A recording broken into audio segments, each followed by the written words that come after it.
3x3x5. Great. 3x3x5 Fisher cube, where the piece's shapes were changed to rotate the outer shape 45 degrees. Very nice. 3x3x5 octagonal barrel and 3x3x5 star cuboid. I mean, it's pretty obviously just swapping the pieces of the other ones. You can even tell because the edges don't align properly, but sure, I guess you might as well. 3x3x5, but 2 layers are normal and 3 layers are a star, and 3x3x5, but 3 layers are an octagon and 2 layers are a Fisher cube. What is it?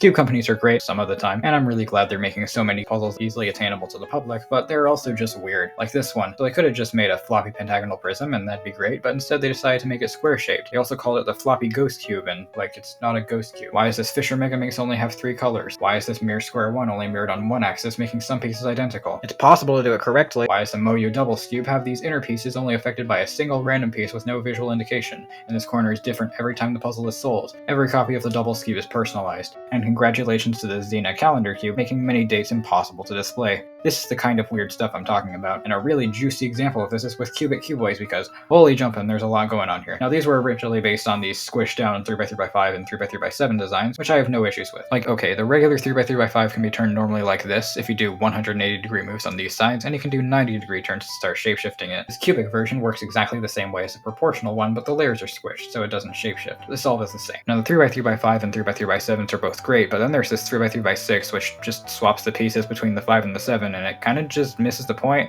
I mean, these thin layers aren't even interchangeable, so this puzzle just doesn't really make any sense. Anyway, here's a 3x3x9 version of this, which is great, and then here's another version with a little split in here. I could talk about the roadblocks or the tall ones, but instead I'm going to bring up this squished 3x3x7 with circles on 2 sides, where one circle is stationary and the other turns with the face, and then there's another version that just adds a layer on one side, making the entire thing lopsided. There are so many variations on these. What is going on? This is my favorite one. I got sent one of these when I was trying to order something else, and like that's a different story, but just look at this. So this is a 3x3x4 with circles on 2 sides, and the circles don't turn when you turn these outer layers. Then if you turn this inner layer, it turns out the white circle doesn't turn, but the yellow one does. I mean, okay, that's a weird asymmetry, but then I noticed that I turned this side, and suddenly the yellow one is the one that doesn't turn. After some experimentation, I figured out that whichever circle doesn't turn when you turn the inner layer is determined by this particular piece. The circle that doesn't turn is just whichever one that piece happens to be on. So if I move it to the bottom, now this one is stationary, but if I turn this side, that doesn't affect this piece, so the yellow circle is still the one that's stationary. Cuboids in general are generally just pretty sketchy. A lot of them pretend to be a cuboid, but they're actually a different cuboid with some layers removed, making a center shifted thing, or I-cuboid, which is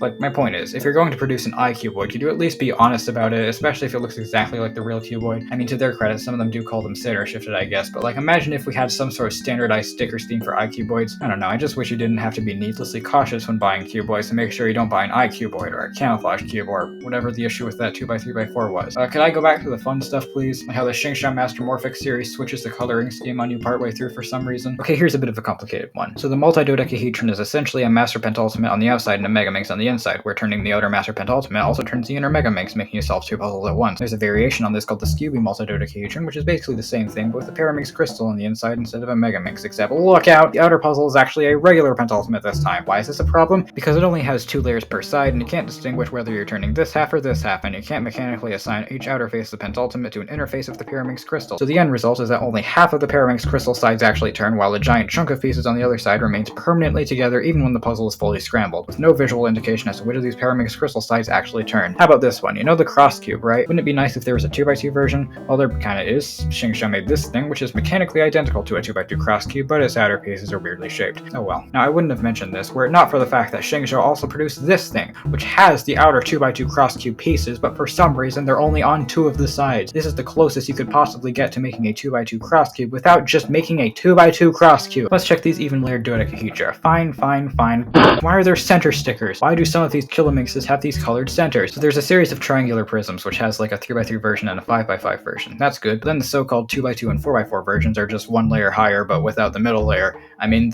they're still 3 and 5 units across. The 3x3 version doesn't have centers on the top and bottom, which is unlike this other model from a different company that does have them, which is fine. I mean, they're different manufacturers, but that other company also made a 3x3x5 version, which doesn't have centers on the top or bottom, which is one thing, it's an inconsistency, but then the extra thin pieces on the 3x3x5 version are a single solid color and don't have any colors on these sides, making some of them identical to each other. I mean, why not at this point? Okay.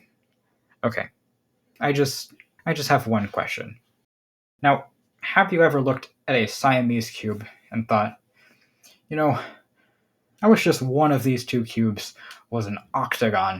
Calvin's got you covered. So for context, pretty much every time Calvin's Puzzle releases a new product, they also make a bunch of alternative versions which basically just swap pieces around. So you have products which range from really nice to, that's kind of pointless, to what the hell is going on with these? It's piece swap after piece swap after piece swap after piece swap after piece swap after piece swap. And sometimes this is like a detriment to the puzzle, like in this thing, which is supposed to be a thing where one side is a 4x4 and the other side is a Megamorphix, which is just a 4x4 with differently shaped outer pieces to make the entire puzzle a different shape. But as it turns out, the two 4x4 mechanisms are different models and they're incompatible with each other. This would be like if I took a 4x4, took out some of its pieces, and replaced those pieces with the pieces of a different 4x4 from a different manufacturer. It just wouldn't work. And they were able to sell this. What about this variation on the Orbit Cube, where the red and orange sides can never turn at all, so there are so many unnecessary pieces. This house cube doesn't even align properly. Alright, so you can add extra stickers like these to a regular Rubik's Cube to make what's called a super cube, and it means these centers need to be rotated correctly for it to be solved, unlike a regular cube. Calvin's Puzzle has done this a few times, such as on this 4x4x6, and it makes them more difficult. And they've also done this with a circle cube where the circles don't turn, which is pointless because the circles don't turn and so the centers don't turn, and so there's no reason you need to worry about whether they're oriented properly. But then there's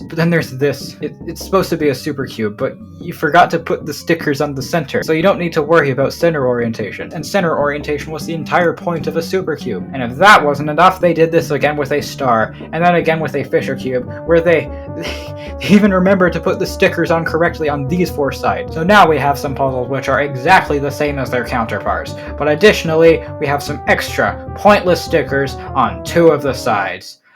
Huzzah!